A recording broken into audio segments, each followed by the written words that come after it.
Okay, let's um, let's look at this um, from the perspective of how we might treat a very young child. Let's say a 2-year-old. Okay, a 2-year-old does something wrong. What do? We don't, generally, most of us, generally, we tend to be understanding toward the 2-year-old. We say to ourselves, well, the 2-year-old couldn't have done any better. She doesn't know any better. At 2 years old, they don't have the experience, they don't have the knowledge, they don't have the maturity, they don't have the information. The mental abilities sometimes, the emotional abilities. And so we don't attribute free will to this 2-year-old.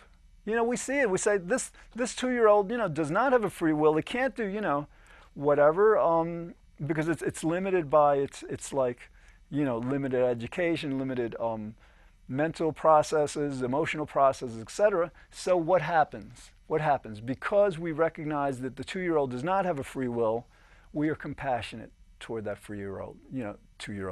We say to ourselves, hey, that 2-year-old is not responsible for spilling that drink, for doing whatever the 2-year-old may have done.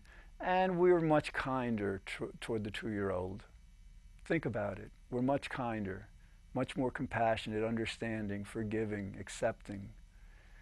And that is why morality is so important to this question of whether human beings have a free or a causal will.